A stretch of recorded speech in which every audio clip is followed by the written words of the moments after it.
This is the Voice of Land on the Big Play Network with your hosts, Kevin Arnold and Jay Banky. Disclaimer to start the show. Portions of this program, all of it, have been pre-recorded before game day. So any of the topics we talk about on this version of the Voice of Land are all based on what had happened with the Browns up through Tuesday, October 19th, 2021.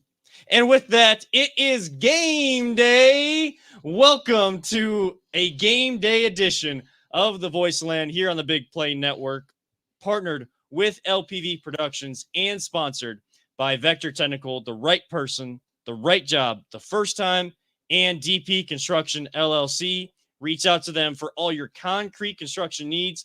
330-217-4999. That is 330-217-4999. 4999 or by email tylerlafrada@gmail.com. You can always follow us on our Twitter page as you watch us at VTL_pod or hit the like button on the Voice of Land page on Facebook. Of course, if you're watching on Big Play, make sure you like their Facebook page, subscribe to their YouTube channel at Big Play and our YouTube channel at Voice of Land Podcast. That's where you can find the latest editions of Tales of Tailgating with our very own Always Positive Jay.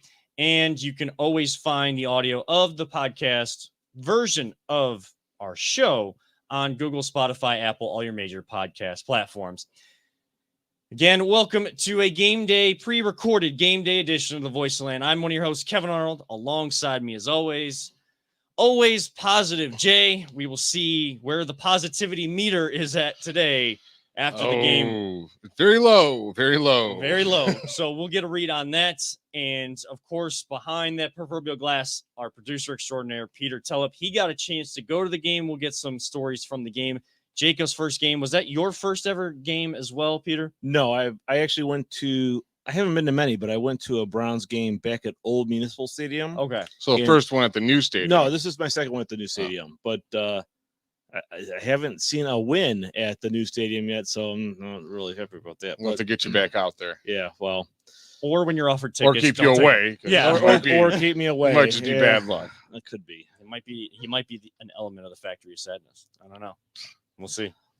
But we'll get some stories about that. I know Jacob probably had a great time there. He's always here in the background when we're doing the show on Sunday nights, and usually you can catch us live on Sundays after Browns games, 1 o'clock games at 7 o'clock, 4 o'clock games as soon as the game ends. If it's Sunday night, we will do a preview show. If it's Monday night, you get a preview show as well. So, because I'm not coming in here after a Monday night game or a Sunday night game after working down at the stadium myself. I'm not either, so you're all right. Yeah. So that's kind of how we operate now during Brown season, being the official Browns post-game show. And for this week, official Browns pregame show of the Big Play Network, just to kind of stay tuned to all of that. Of course, we didn't get a chance to do a show on Sunday we wanted to make sure Peter and his son Jacob got a chance to go to the game, enjoy it all, even though it wasn't enjoyable. Browns lose. Not at all. Browns lose to the Cardinals 37-14. And in a little bit, we are going to be joined by Hayden Grove of the Plain Dealer and Cleveland.com to kind of talk about that and the game against the Broncos we're previewing tonight, pre-recorded on Tuesday, just so anybody just tuning in knows. But Jay, watching that game, we got to give a chance to react to that, because I'm sure there's a lot of stuff stewing inside right now from that game that you just haven't had a chance to get out. Man, that was like a kick to the you-know-what. That hurt so bad to watch it, and going down so early, so fast, and it's just like, man, it just felt like you were playing catch-up the whole time. It felt like the old Browns, and that's what's really sucked. And then they had the Hail Mary right before half, got me sucked right back in, and then it just all went back downhill again. Now, Peter, from your experience at the game, I mean, just what was the roller coaster of emotion like? Seeing the team go down, kind of like Jay just said, kind of like the old Browns, having that Hail Mary, feeling that momentum, and then just all of a sudden wheels fully came off in the second half. Yeah, I mean, it was frustrating. It was, we started with the ball, and we didn't get anything done. We stopped them, but I don't know. It just, once we got down 14-0, it was terrible. I'm still trying to get my voice back because I was screaming so much at the refs. I mean, it was some of those calls were just so terrible. You would have swore they were on the other team. Well, here's the thing, that there was the one roughing the passer, quote, I'm doing air quotes. No one can see roughing the passer. I mean, call. I got flagged when I opened the door today for roughing the passer. You probably They're like, you opened that door way too fast, roughing the passer 15 yards. I'm like, geez. Yeah, that's just it. It was, I mean, from where we were sitting, and we had great seats, that happened right across the field from us. And we're like, what? It was just ridiculous. Everyone's not too much later. Baker Mayfield took a pretty good helmet to helmet hit and no flag. Yeah. So we can't tap people, but they could just smash our quarterbacks. Oh yeah, with their helmets. and the reaction of the fans, because they Mm-hmm. they replay that on the jumbotron, or Mhm. whatever they call those now, and it was so obvious. And I thought Bottlegate 2 was going to happen myself. I was getting worried. I mean, it's getting on the verge of that. well, they'll keep is. pushing the. I mean, I'm not endorsing it. We're definitely no one here is No. endorsing this. But keep pushing Browns fans. They're crazy. I'm telling you, you don't want to do that. Well, in the earlier they open Muni Lot on a Sunday, especially for a 4:00 game, the longer people have to kind of have a few adult beverages or a few extra adult beverages if they're actually going to the game. I mean, you're getting on the verge of that. And that's really a conversation that the NFL needs to look at. I mean, Now- this fan base is rabid for positive or negative. Right. Mitch, you were there. Did you hear the Baker chant at all? oh yeah, I heard it outside the stadium when I was working down there. I started a chant without even being at a game. That's pretty cool. oh yeah. I mean, Were you supposed to tell people that though? there were that you some- weren't there? there were some other chants going around too, Yeah. in regards I'm to sure. to the officiating. But yeah, it was. The BS chants start up there pretty Oh, good. yeah, I've yeah. heard it quite a few times on TV, and you're like, oh, maybe. You And should the drown thing that out is a little bit. that first quarter seemed to take forever because there were so many flags, and so many of Yeah. them were.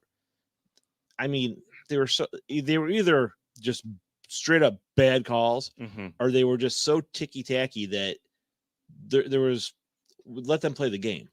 I mean, literally every phase of that game went bad for us. The refs were bad for us. We were bad. We Oh, yeah. turned the ball over. Bad coaching, bad QBing, bad defense, bad special teams. Nothing went good that game. Maybe we got it all the bad out of us. Let's hope. Yeah, I mean, I'm got a hoping- lot of lessons from this one. I'm hoping. I mean, do you guys buy into the conspiracy theory going back to the refs? So, like people trying to say, well, what Baker coming out against them and these players coming out against them, like the refs kind of somehow having something against them. Like you can't, if that actually is true, you lose your job right away. Like, I understand they're not paid well. And No, I stuff, just think but- they're terrible at their jobs. Like all the good ones are now working in booths because they just were sick of what the NFL was doing with them, and they're like, "I'll just go make more money working for the network." Well, NFL, note to self: go hire those guys back because they knew what they were doing. Even if you have them just train the new guys, because these refs are the worst I've ever seen. Well, the NFL can't get their rules together either. So they're changing the rules every single year, and then they're not training exactly what they're not training these refs or taking the time to do that. They're focused on getting as much money as they can. So to give credit to the referees a little bit, I know that part of it is on the NFL, and probably a good portion, not training these guys. Every time you change a rule, how many years have we gone through asking what is a catch? And there was so much gray area every time they were trying to change that call. Hey, bad as the refs are, turn the ball over 5 times. Don't even matter And- how good or well, bad they are. that's just it. They gave the game Yeah. away. That- Refs are it's just a part of that problem. I mean, I don't like to blame the refs when things don't go our way, because They're just compounding with our problems. Yeah, there was plenty that the Browns did wrong, but the refs, they were really bad. And I do think that I think subconsciously Baker coming out and saying stuff, I think that probably did affect it, because even if they're not consciously throwing the flag, they just might be a little bit, more trigger happy on it than Who was it the last time? Who was complaining about the refs? Joey Bosa? Oh, and the Chargers, right? Yeah. It worked for them. Why didn't it work for us? Yeah. Like, that's what I'm saying. I don't think if you want to believe it. I personally don't, because it seemed like it worked for them and not the opposite. I don't think it's a conscious thing. So, well, and like you guys said, I mean, people do hate Baker a lot, so maybe they you're do. right. He is a polarizing, like a very polarizing figure. Yes. It's you either really love him and you go at people wholeheartedly that hate him, or you hate him and you can't stand the people that love him. Like there's one side or the other. There's no middle Fence. ground. No. There is no fence. I mean, I try to be on the fence, but it's like if you even try to have that conversation, it gets lost in translation, or you get put into one side or the other, puts you in one camp or the other, and then you're being berated from both sides. And it's not worth it. But, Baker has done things not well this season to kind of take on some of that criticism, or have the criticism be warranted. When criticism is due, we're going to give it. When praise is due, we're going to give it. We're not these people that are just like, this guy, I can't stand him. Even if he did well, I'm going to find a way. I'm Stephen A. Smith. I'm going to find a way to tell you that Baker sucks. Like, that's not what we're going to do here. But I can tell you for a fact that the Browns, including Baker, sucked. And the referees their calls, while they were bad, did not impact us losing that game. We flat out lost that game because everything was bad. The defense giving up touchdowns on 3rd and long, can't get leaving guys wide open, trying to play hero ball, not doing your job again. This wasn't supposed to be this way. I understand there's injuries. Oh, and the penalties that we did have were bad. Like, yes. That first drive, those were all penalties on us. We just let them go right down the field. And there's going to be those, rough drives where it may be penalty driven, but penalties that aren't penalties. So, and they may score a touchdown on that. But that's 7 points. There was one drive that I can point to, and I think it was their second drive maybe, that, was just this long drive, all these penalties that helped aid the Cardinals getting down close, and then the Browns kind of giving up on in second down and third down and long plays, giving up big plays to the Cardinals offense that, is electric. You should have known that on tape. That's only 7 points from that penalty-ridden drive. There's 30 other ones. You can't go up against good offenses and give up 30 points and think you're always gonna win. Now, our offense should have looked a lot better. Baker turned it over 3 times. Put the team in bad spots. You heard me earlier. I said we had 5 turnovers. Baker had 3 of them. The team and the coach had 2. Turnover and downs is a turnover. And I'll get into that later on this show, because I am not happy about these 4th down conversions they're trying right now. And that's something I want to get into with Hayden too, is this 4th down thing, because you saw it in the it's not just 6 points is what people they're like, oh, you got to take the points. Well, it's only 6 points. You lost by 20. No, when you get defense, I'll get into it later.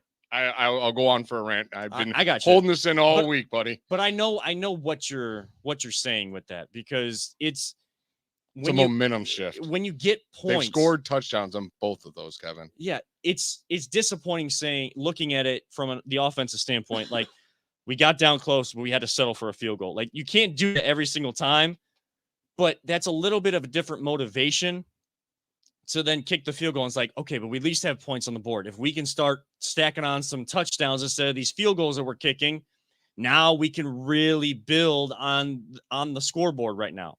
Like, they know, like, hey, we just have to finish in the final section, the final quarter of the field, and we can really get control of this game. But when you go for it on 4th down and you consistently don't get it, now it's like, not only did we not succeed, did we not execute? We don't have any points on the board. So now, as the other team continues to be allowed to score from your defense, now that gap gets wider and wider, and you really do have to score touchdowns. Now 4th downs become necessary later in the game. I mean, if you're on offense and you watch your defense go out there and shut them down on 4th down in the red zone, are you not pumped to go out on that field? They just injected a whole bunch of adrenaline right into that offense. And like I said, they went right down and scored 7 points. Both those times, that's a 20-point swing people aren't talking about.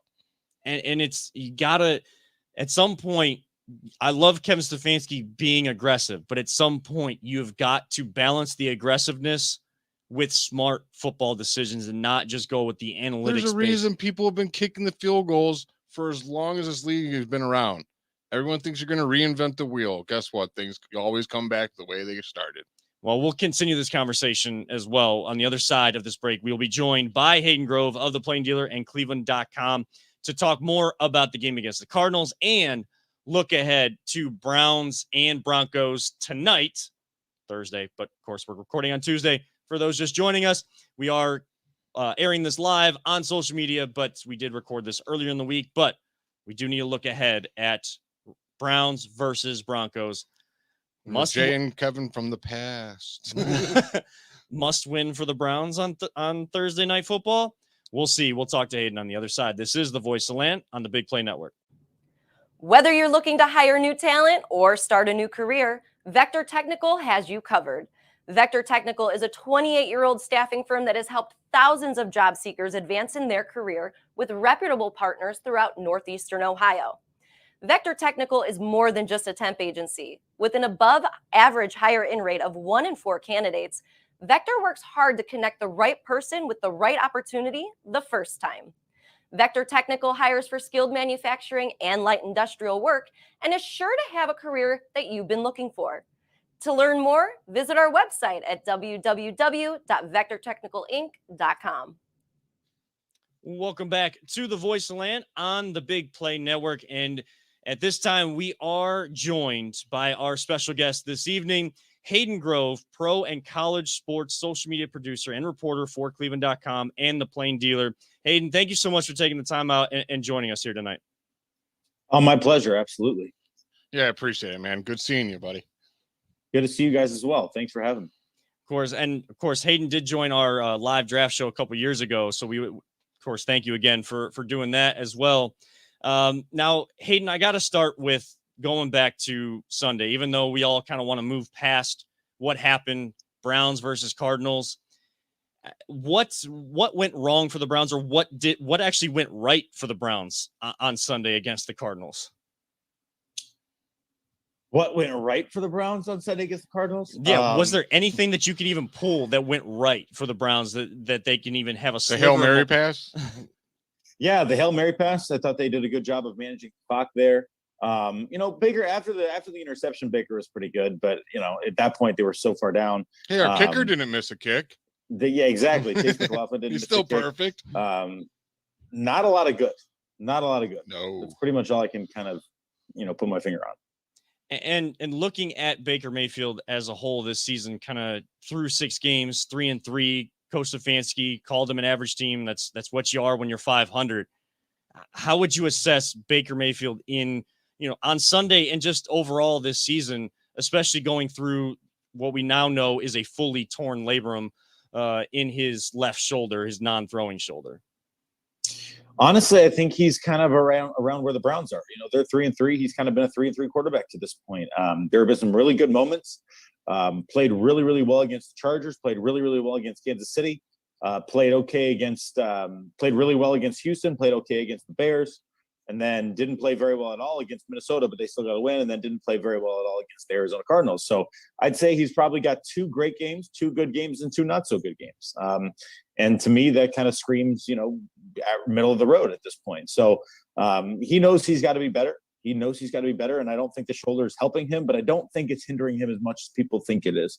I think it's more of an issue of stability. Not, again, the pain is certainly there, and probably more so now than it's ever been after the latest injury in that game against the Arizona Cardinals. But certainly I think he's going to be okay. I think he's going to push his way through this, and it would be quite a moment if he could come out and kind of play this game against the Broncos and shut some people up and galvanize the team and really kind of set the tone for what the rest of the season starting against the Pittsburgh Steelers. Yeah, I believe, like, if he comes out here and he starts playing like the Baker of the last half season last year through this stuff, man, they're just going to look at him like the ultimate leader, and he's just going to skyrocket in everyone's eyes, I believe.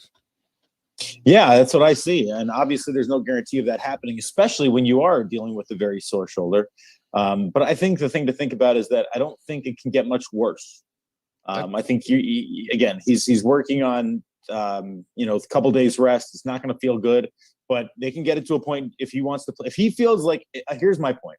If Baker Mayfield feels like he can go out there and perform his best and not put the team in a bad situation, then who am I to tell him he can't? I'm not in his body. Stefanski's not in his body. And what the medical people are going to say is, well, Yeah, I mean, it might do him some good to rest, but it's not going to do him that much good. So if he wants to play, he's going to play. I mean, that's the bottom line.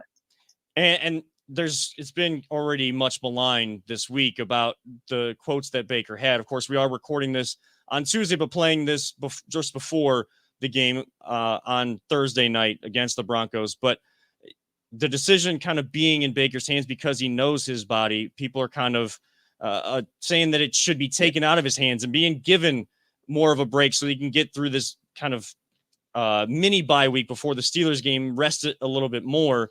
What do you say to that kind of pushback on Baker being the ultimate decider on how he feels if he should play on Thursday night?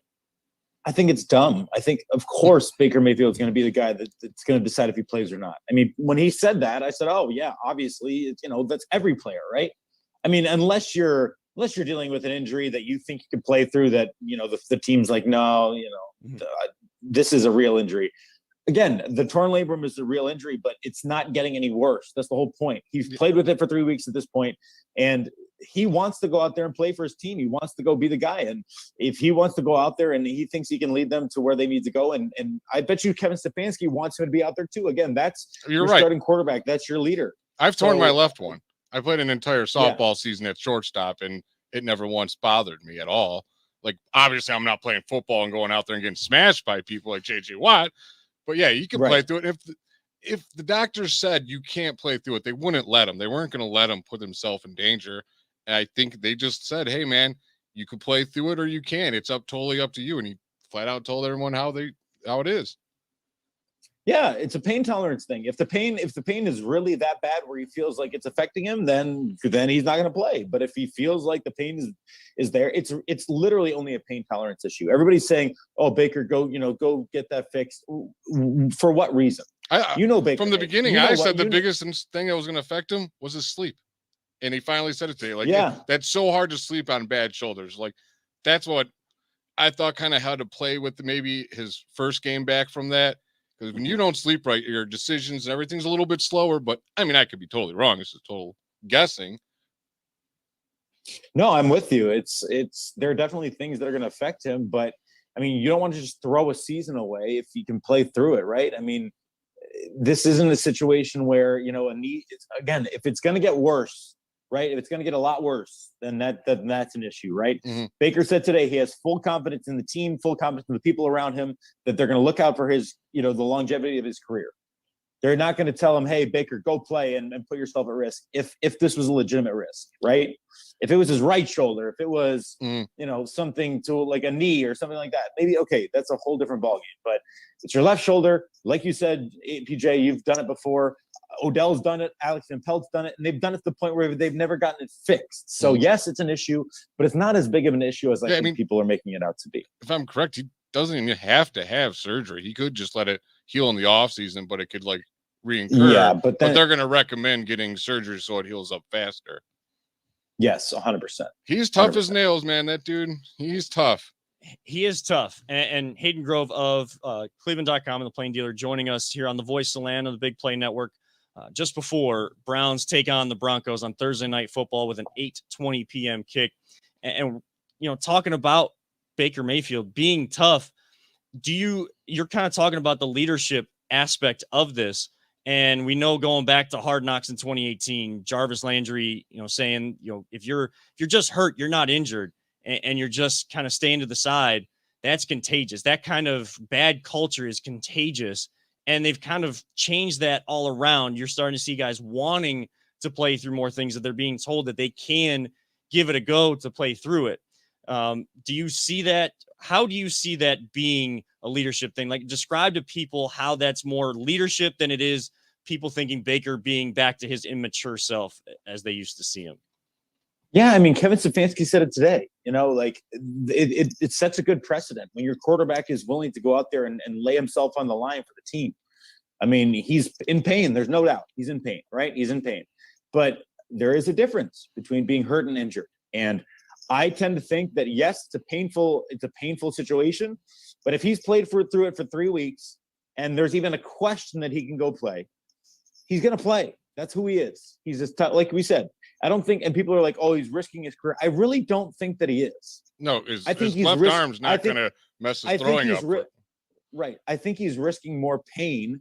Yeah, and that's tough. You don't, of course, if you get slammed down by Von Miller, it's going to be a lot of pain, of course, and that's not anything that he wants to deal with. But if he's willing to put that on the line, and that's the quarterback that everybody has trust in, then I look at that and I say, man, if he can do that, then maybe I can sack up and do something. And I'm not saying that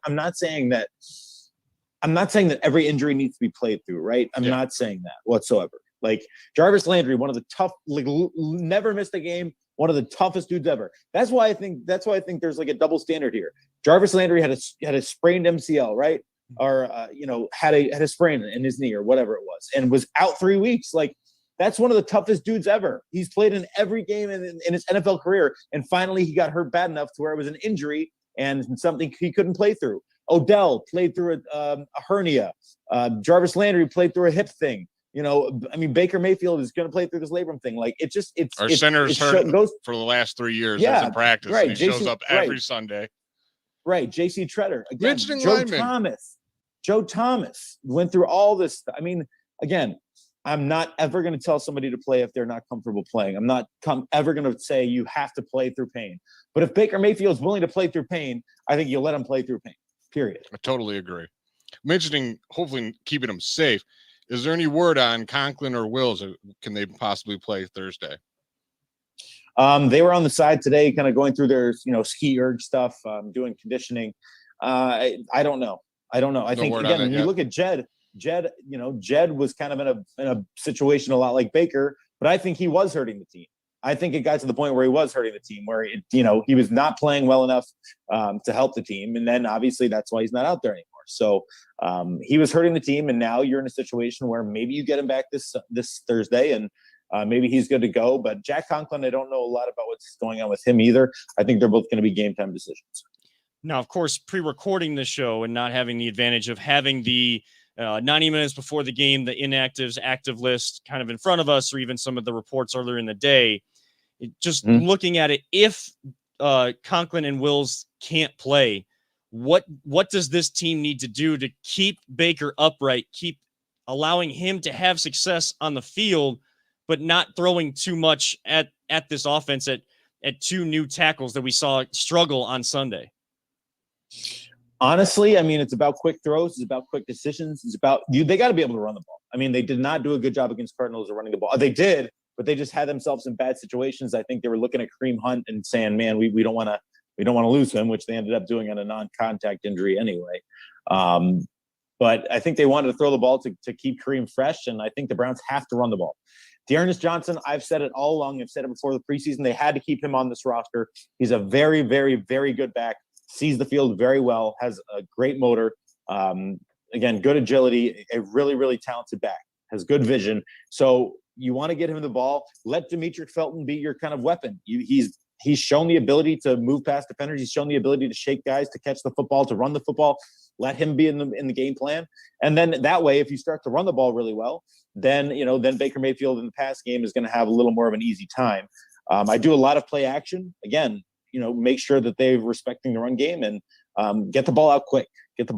Don't make sure that Baker's got to do a better job of not taking hits. I understand that your nature takes over, right? Your nature takes over. His nature is to go make a play. He's done it his whole career. But this is the NFL, and you saw it happen last week. 2 fumbles trying to make stuff happen. He's doing too much. Just sit back there, and if you got to let it go, let it go. Throw it away. Throw it to somebody near the sideline, and give yourself another down instead of running around and trying to make something happen when a lot of the times it doesn't end very well. How do you feel about these 4th down conversions that they're failing on? I personally, people keep saying it's only 6 points. It wouldn't have made a difference. I look at it as you're giving the team a huge momentum boost, and they scored touchdowns both time we failed. So it's like a 20-point swing to me. Do you think they should continue on what they're trying to do with that 4th down, or start taking the points? Yeah, I heard you a little bit before I got on, and we're going to disagree completely on this. Oh, that's fine. It's okay, right? Yeah, I know you, and you can go. Guess what, people? It's okay to disagree. Yeah, you can have real conversations like that. Yeah, for sure. And I will listen to your rant. I will listen to what you have to say. Here's my point. My point is that he's only going for it on like 4th and 4 or less, right? Mhm. You should be able to convert that most of the time. You're not going to convert it every time. And when you don't convert it, the Browns defense has to be better. You're putting them, they're doing it in situations within the 20-yard line most of the time. They're doing it in situations where the defense should be able to keep them back, should be able to pin them back. I think this past game, I think both times were inside the 25-yard line. So they're already starting from a good field position. Like, you got to have faith in your defense. You know, if they keep kicking field goals, that to me shows, well, you know, they have some faith in their defense, but not as much as it shows me when they're going for it. And I seem to believe that they have a ton of faith in their defense. So I love the aggressiveness. I think those tides are going to turn. I think they're going to start to convert these things soon. You know, right now there's just been some miscommunications. But Baker's right. He said we have to go out there and execute and get the job done and get the first down. And he's right. You got to do it. And I think they'll continue to do it. I think they'll continue to do it when they're down in the 30-yard line area. You know, where they feel like it's 3rd and less than 5.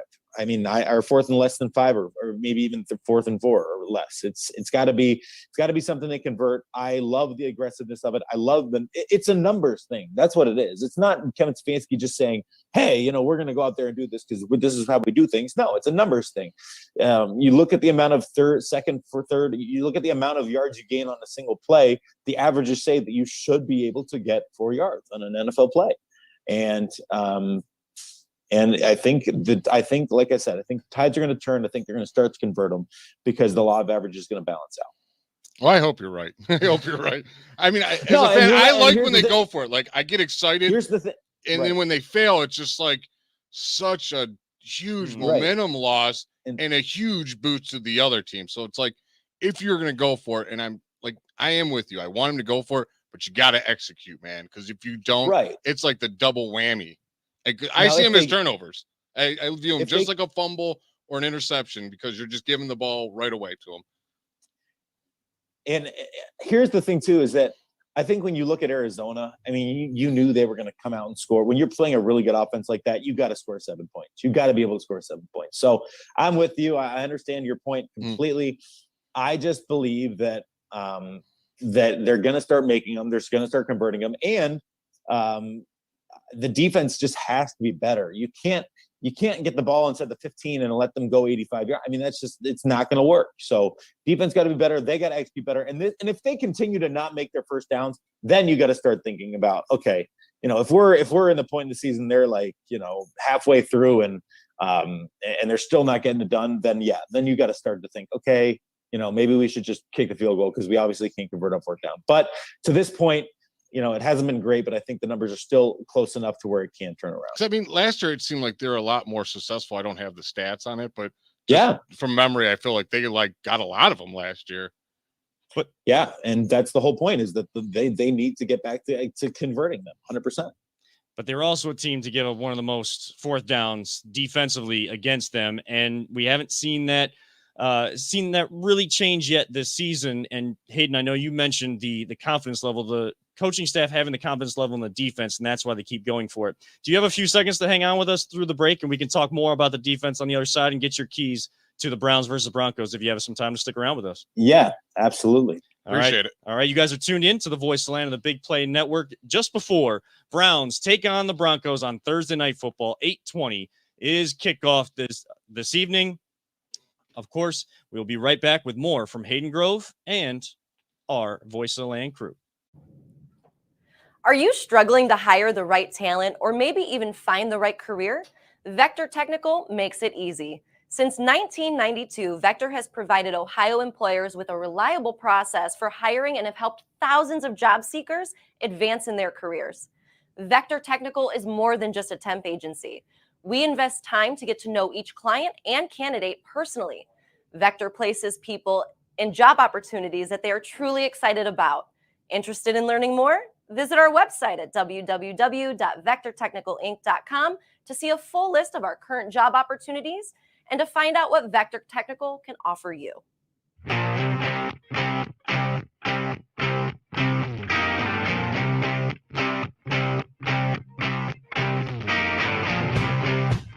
Get your gear at voiceoftheland.com/shop. Welcome back to the Voice of Land on the Big Play Network. Kevin Arnold alongside Always Positive Jay and our producer extraordinaire, Peter Tellup. And we are still joined by Hayden Grove of Cleveland.com. And Hayden, we went to break talking about fourth down conversions for the Browns offense. And that's showing, you kind of mentioning, that's showing the confidence level the coaching staff has in their defense and that being strong. Should they have that strong confidence level in their defense right now, the way they're playing and all this miscommunication and busted coverages that we're seeing from this defense? I mean, yes, because they have the talent, right? You look at the players on the board, you look at their defensive line, you look at their defensive ends. They have the talent. They're a talented group. They're just not putting it together for whatever reason. And I don't know if that's coaching on the individual level. I don't know if it's communication. But when they're locked in, I mean, they're a hell of a team. You've seen the flashes of this defense. Right, you they're saw it against the phenomenal when Vikings. they want to be. Right. You saw it against the Vikings. You saw it against the rookie quarterback in Justin Fields against the Bears. But I think the Vikings game, I mean, you saw great coverage. And the problem is when they're not getting I don't think they're going to be a good defense against mobile quarterbacks. And that's scary for Lamar because obviously you play Lamar twice. And that goes for almost every NFL team. Right. That does. Correct. But you're not going to be very successful against most mobile quarterbacks because your best attribute as a defense is Myles Garrett and Jadeveon Clowney. That is your pass rush is your best attribute. So when you kind of can't pin your ears back and go get guys, go get a guy like Kyler Murray because he'll dance right around you. It's going to be hard. So when you have to rely on your defensive backs, I mean, again, and no team in the NFL is locking guys up the way they used to. I mean, again, the NFL is such a passing league and all these passing interference and stuff. And I mean, it's crazy. So I'm not confident in this Browns defense against running quarterbacks. It's going to be a problem against Lamar. You look, even down in the future. I mean, Patrick Mahomes did a pretty good job staying out of it. You look at Josh Allen. I mean, the mobile quarterbacks are going to be an issue, but maybe there will be time for the defense to kind of shore up that ability in the secondary to kind of continue to cover guys. Because if you can get after a quarterback the way that Myles and Jadeveon can, things are going to be okay. But if you can't, if you kind of have to play conservatively against a really, really good running quarterback, there's going to be problems. Having JOK go down, that's really going to make it harder because he seemed like the guy that could be the one possibly chasing these guys down. And I heard he was a high ankle sprain possibly now. Yeah. Yes. That's sad. He was having such a good young year too. Yeah. And again, hopefully it's only 3-4 weeks, but he was the one that was going to help that. And not having him, you got to be able to play sound. The good news, I think for the Browns is that when I look at the upcoming schedule, you have Teddy Bridgewater, who's, mobile, but not overly so. You have Big Ben, who's no longer mobile. You have Joe Burrow, who's not the most mobile guy. You have Mac Jones. You have Jared Goff. You have, you have guys that are not super mobile. So that is going to be, again, maybe an opportunity for them to gain some momentum, maybe an opportunity for them to gain a little bit of faith in themselves, some confidence. And then you go play, Lamar Jackson twice in a row. So by that time, hopefully you can find some confidence, find some health, and get back to where you want to be. What I'm hoping is this defense clicks how last year's offense clicked, and just 1 week, boom, they just get it all figured out, and everyone's on the same page, and they just show what they did in Minnesota every week. That'd be awesome. Well, that's the scary part too, is that they've put it together twice in really, really, really great defensive performances against Chicago, Minnesota. But then you look at two awful defensive performances like the ones against Los Angeles and Arizona. I mean, it's tough. I didn't think they played that bad against the Chiefs, to be honest with you. But that's the scary part, is that the Browns offense has done some good things and they've come together, but I don't think there's been a game where they've all come together like the defense for those two defensive games, where those are the games that they won. So you hope that they can. Now, with the defense trying to come together and they have some opportunities, like you said, looking at the upcoming schedule, does it come down to execution by the players on the field?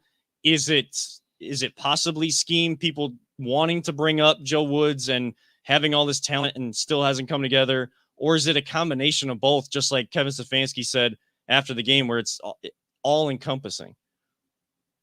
I think I'm going to give Joe Woods a pass. I know people aren't going to like that. I'm going to give Joe Woods a pass. We agree on that one.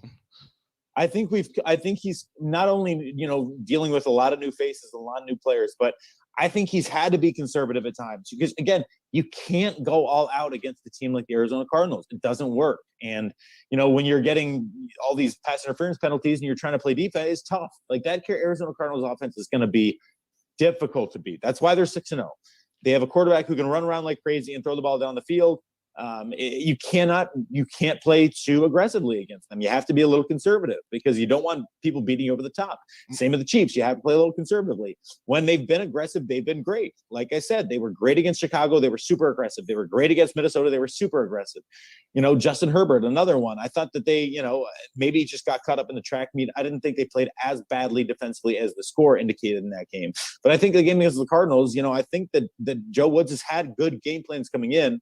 I think that sometimes it's a blown assignment and sometimes it's a mind mess up by one of the defenders, but you can't play overly aggressive against those teams. And obviously the Browns have showed that they're best when they're aggressive. So I think that they'll come out Thursday night, tonight, whatever, when people are watching this and come out aggressive against Teddy Bridgewater. They've been amazing against the run. They've been really damn good against the run because they are, good up front. So again, they have to be better in the secondary. They have to be better than their linebackers, but I expect them to be aggressive against pretty much the next 6 teams they play. I mean, all those teams we listed off outside of Chicago, all those teams are awesome offenses. Minnesota is a good offense. Chargers obviously are a phenomenal offense. Chiefs, I mean, come on. All these guys can score. I mean, and I was listening. The Browns have played again. The Browns have played their 3 losses are against. I mean, again, you should have won 2 of them, right? But they're against that. Those are 3 damn good teams. I mean, the Chargers probably, and maybe even the Browns a little bit too. The Chargers got blown out by the Ravens at home. I think that happens. But I really think that the 3 losses they have, they're good teams. They're well coached. Andy Reid, Brandon Staley, and Cliff Kingsbury obviously didn't coach, but he's made the game plan. So they're playing they've played some really good teams, but they have an opportunity up here to show teams and show the NFL that, hey, we haven't started the way we wanted to, but we can. I think that there's a chance, and I know that this might be a little crazy, but there's a chance they could win 6 in a row right here. Oh, for sure, they can do it. They can. I believe too. Like if you can overcome this adversity, you're going to be stronger on the other side of it.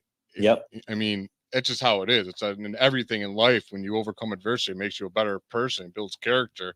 And this team's still so young. People forget that. I mean, if you look at our injury list right now, it looks like my grocery list. So, I mean, 3-3, this isn't that bad. There's no need to panic like everyone's saying. No. Yeah. Go ahead, Kevin. Yeah, the sky is not. A lot of people want to go to the sky is falling thing. The only thing I would say to play devil's advocate to you guys, kind of talking about the games that we've lost, the teams that we're going against, you're going to have to play better defense against good teams. You're going to face good teams in your division if you want to have success in the playoffs.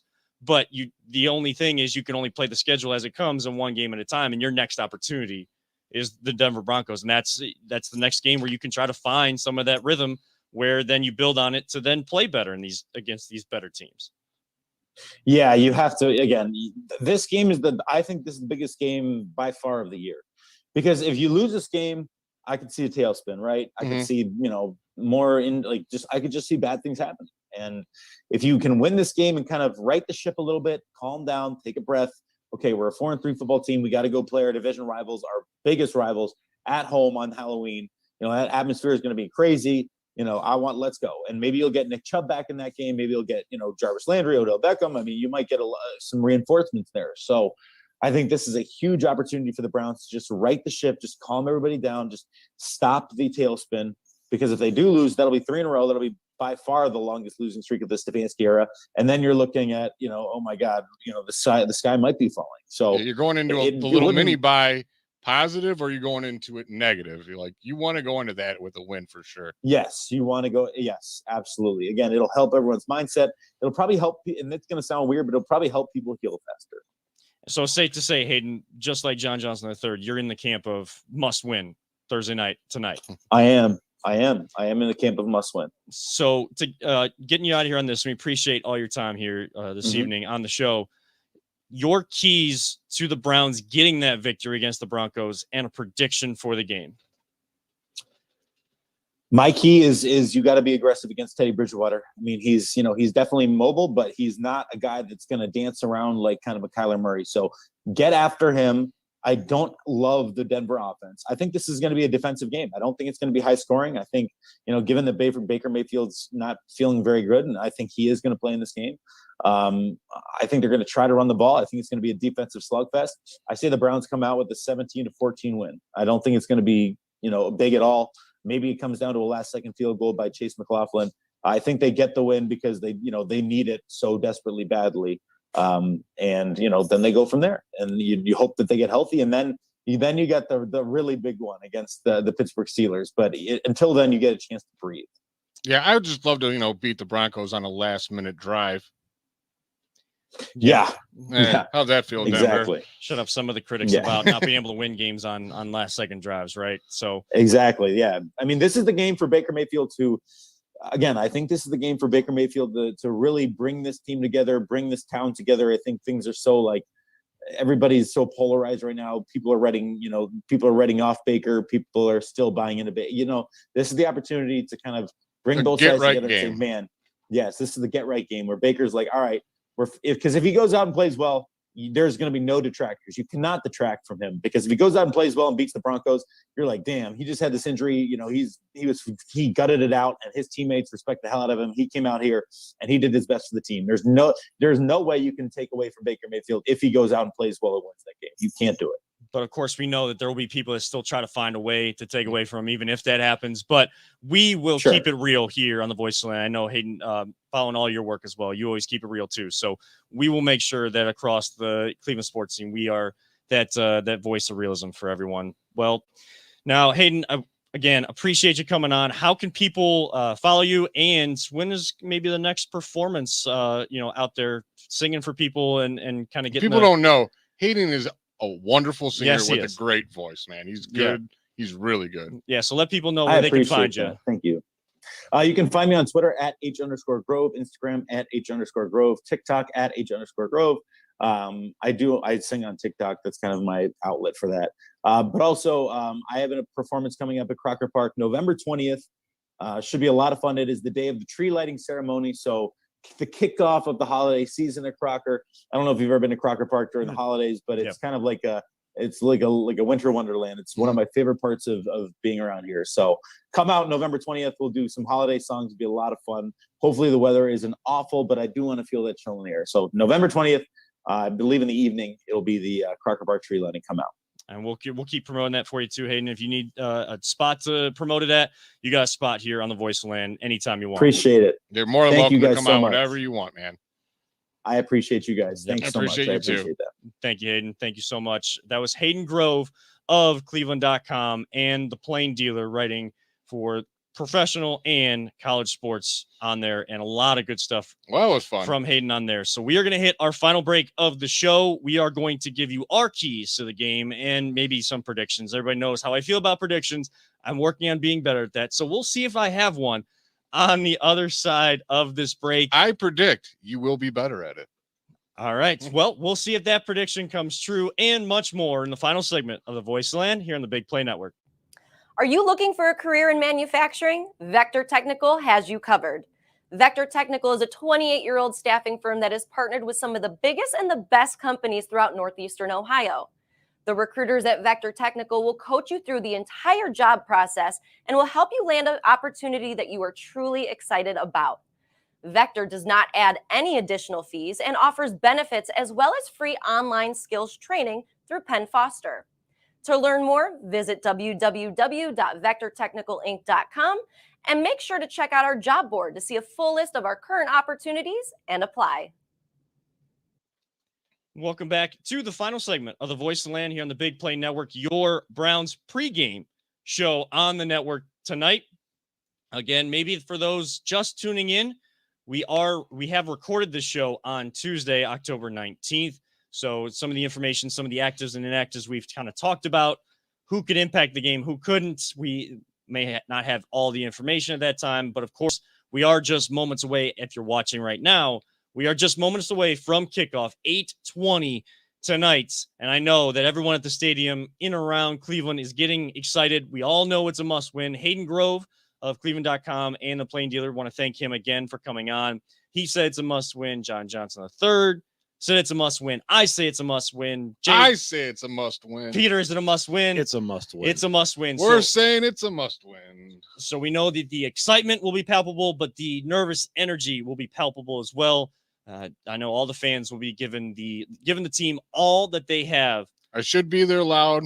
I mean, somehow I'm here right now and there. Oh, The ghost of Sports Past Jay and Present Jay is at the game, though. Well, me too. Present Jay is going to be there making sure everyone is tuned in right now. Yes. To hear what we're saying. Exactly. Yeah. As you walk the streets Two of Cleveland, places at once. I'm pretty magical, you guys. as you walk the streets of Cleveland, if during the time that this is airing too, like say, hey, turn on my show. I'm on right now. tell them I figured out. Look at this me. Freak some people out. Seriously, like get them to follow our show and freak them out. Have some fun with it. Have it playing on your tablet. If you haven't noticed, I'm kind of a social butterfly. I can talk to anybody and anywhere. So yeah, I'll be doing that. Halloween costume, just like a T-shirt with your tablet. I have my Halloween idea. Oh. I think I might go as like a 1940s reporter with the full suit, the fedora with the press pass and the hat. I was like, that would be a good one, I think. I kind of did that. I was like a 1960s reporter when, not for Halloween, but when I was going to Ohio Media School, we had to do this project, and we decided to do it on, act like we were the reporter or the commentators from the game, the World Championship game, 1964. So I had like a CBS thing on my, on the side and everything. So, I think that'd be really cool. I love fedoras. Just give me an excuse to wear a fedora and I'll do it. I swear. Just wear the fedora. Put the fedora on. All you gotta do is put the fedora on. Get the T-shirt with the tablet and play Voice of the Land. Walk around town. Get people watching the show. But speaking of Voice of the Land and Jay being in two places at once, let's do three. Let's do three at one time. So while Jay is at the game and recording this show right now, we're gonna show you Jay from Sunday in the Muni lot. No, this is not Muni lot. This is I'm at Lake Airport on this one, and this is a huge party scene. Pretty much, you're not going to see like one fancy trailer. It is just a massive amounts of tents and tons of food. So here is the third edition of Tales of Tailgating with our very own, always positive Jay.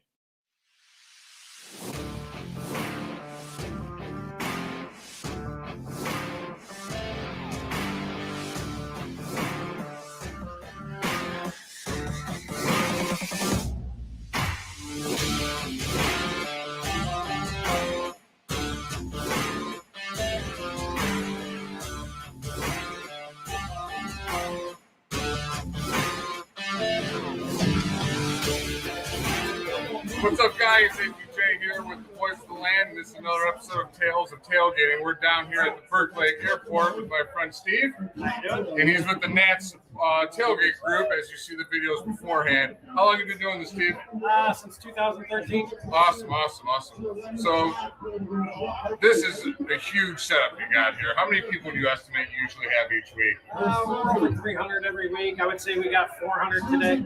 Nice. So you smoked how many pounds of brisket today? 132 pounds of brisket. 132 pounds. And how fast did that go?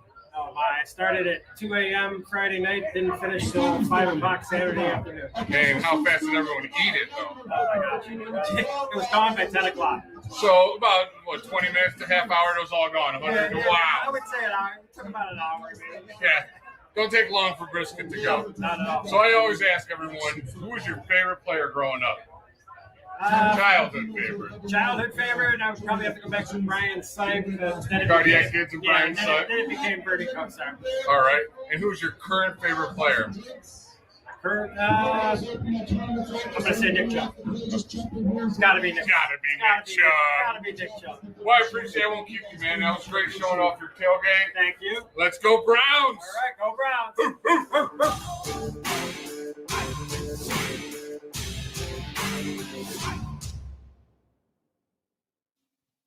Thank you so much, Jay, for that report out down by Burke Lakefront Airport for our latest edition of Tales of Tailgating. And we welcome back in our very own Always Positive Jay.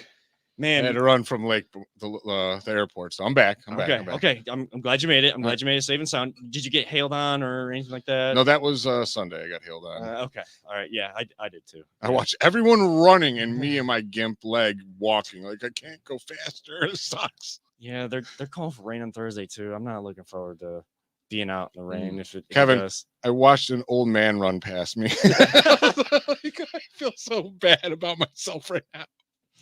Oh, yeah.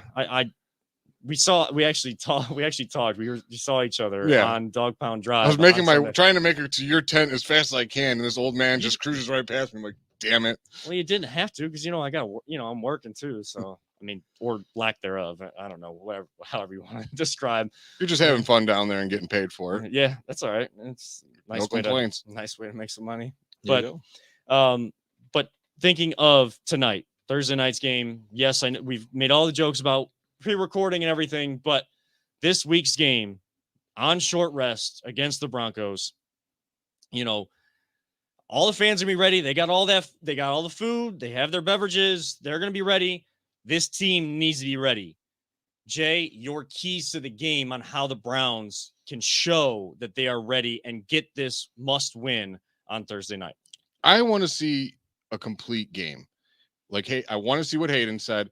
I really want to put pressure on, as I call him, boring Bridgewater. Sorry. He's not fancy. He's not flashy. He just kind of just middle of the road quarterback, and you got to make him look bad. I want to see them putting him on his butt the whole game. And when it comes to offense, you just got to be efficient. And if you're going to go for it on fourth, you better make it, because you can't have these fourth down conversions failing. It's going to kill you.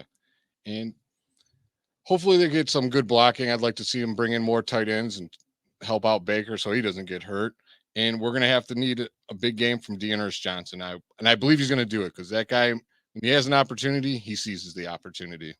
Well, one of the other hosts of the show, Nick Paulus, is all excited because was his name John Kelly, I think his name is. I mean, I'm a big fan of John Kelly too. I'm not going to lie. Yeah, that dude is a bulldozing running back, man.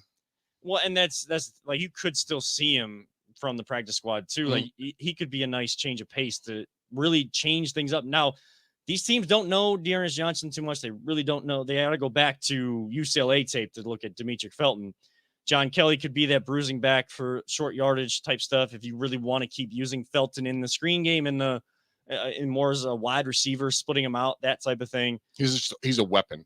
He is a weapon, and so they're gonna have to find a way to do that. And fourth down conversions, I do like that key, because it's one of two things: either execute better or stop going with analytics and just kick the field goal. And Hayden said it by halfway through the season. Well, we're getting close to that point, and you can't start losing games and get into a losing record when you're going for it on fourth down. You're still not getting it. Like, that cannot be a consistent conversation. I'll get into a couple other keys that I have here in a second, but Peter, your keys to the game. Really just more consistency across the board. I think pressure on Bridgewater that's a key, and I'd like to see the Browns really focus more on the running game, because I feel like they, most of the time our running backs are getting like 4 or 5 yards a carry. I mean, I don't even know what the average is, but it's probably above 5 yards a carry.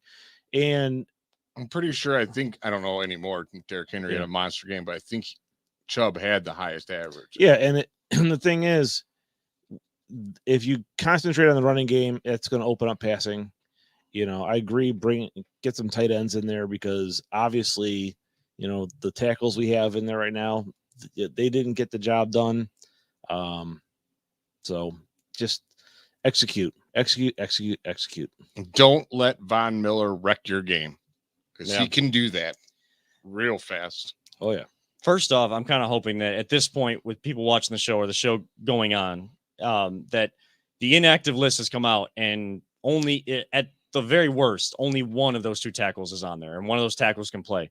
Because I get it that, Blake Hance came in last year in the playoff game and played pretty well, but you have Blake Hance, some guy named Blake, and you got James Hudson on the other side. And so far, asking a rookie to do that. Now, I still trust Bill Callahan to get guys ready, And, they're chomping at the bit to get that bad taste from Sunday out of their mouth. And maybe it's an advantage to try to get that bad taste out of your mouth sooner rather than having to wait an entire week to play again. We saw it last year when they played Thursday night in week 2 against the Bengals after getting absolutely smashed by the Baltimore Ravens in week 1. So, maybe they can bring some of that confidence and bring a little bit more consistency. My keys to the game, defensively, it's similar to Hayden Grove. He talked about being aggressive against Teddy Bridgewater. Yeah, get after him. Make him feel you. Make him feel your presence. Make him hold the ball in the pocket or make tough decisions. Then make things a little bit easier on your secondary. It all goes hand in hand. If you can get pressure on the quarterback, that makes the secondary's job easier. If you can cover in the secondary, it makes the defensive line's job easier to get to the quarterback and have more time to get their swim moves and all that kind of stuff to try to get to the quarterback. It's all got to work hand in hand. Offensively, boy, I want to see more of the screen game.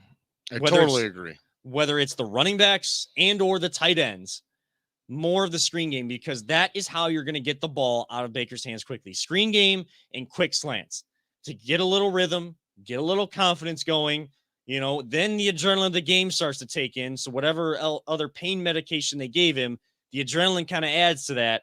Now he's thinking about the game. He's locked into the game. Not saying that he won't be at the start, but he's more locked in and more focused on that than focused on game and shoulder.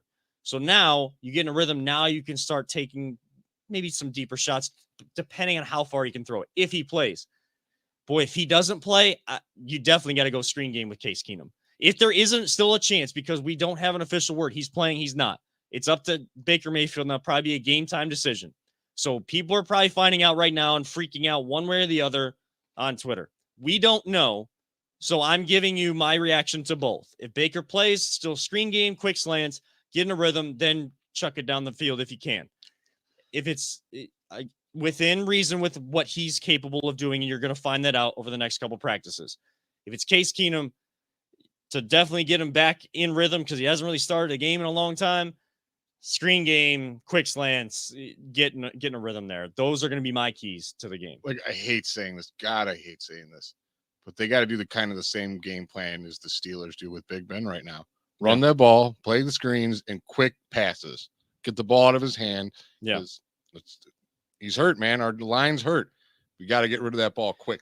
Yeah. In order to protect him, even if he feels like he can go out there and do everything that Baker does, there was some things that Baker couldn't do, not because of his injury, but because as soon as he looked up, guys were coming right through that line against them. So, and I saw some like quarterback view replays of some of the plays, and you could see where, he's trying to throw the ball where his first read is covered, doesn't even have time to get to a second read.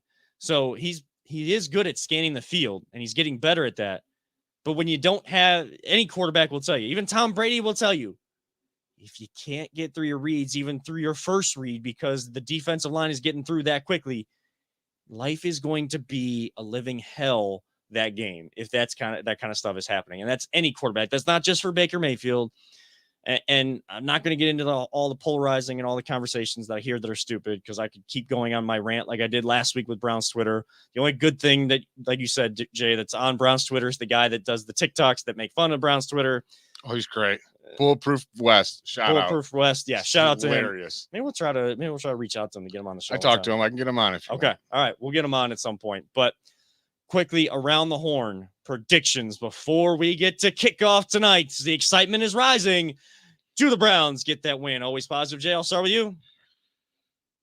Denver 21, Browns 24. Win on a game-winning touchdown drive at the end. Boy, this guy's learning, teasing the people, like going with the Denver score first. I see that. I'm learning from professionals like you guys. I wouldn't use that word on me. I'd use that just one way, and that's I'll use it however I want to use it. Okay. Peter, your prediction. Wow. I am going to pick the Browns to win. I think it is going to be probably a 3-point game. I think it's going to come down. I really think it's going to come down to a field goal at the end. So you're saying Chase McLaughlin yes. is going to get the game-winning field goal? I think so. Now, I am getting better predictions, so I'll make one, but I don't have a score for you. No, you're going to give me a score. I'm not giving you a score. I'm running this right now, so I'm not giving you a score.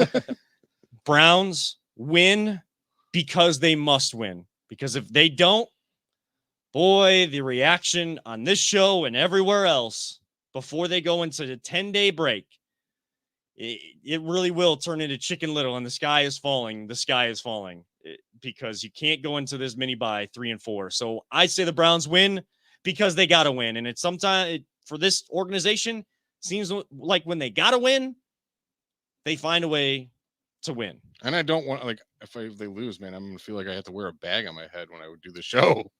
Like, it's going to be bad if they lose. I just don't see it happening. We're not the Phony Grossy Twitter account, so. Hey, that's my buddy. I know. We can have him on too. Like, I'm not saying anything against him. He has to wear the bag. I'm just saying, I'm giving him credit for that. I'm saying that's his thing. That's not his mine. bit.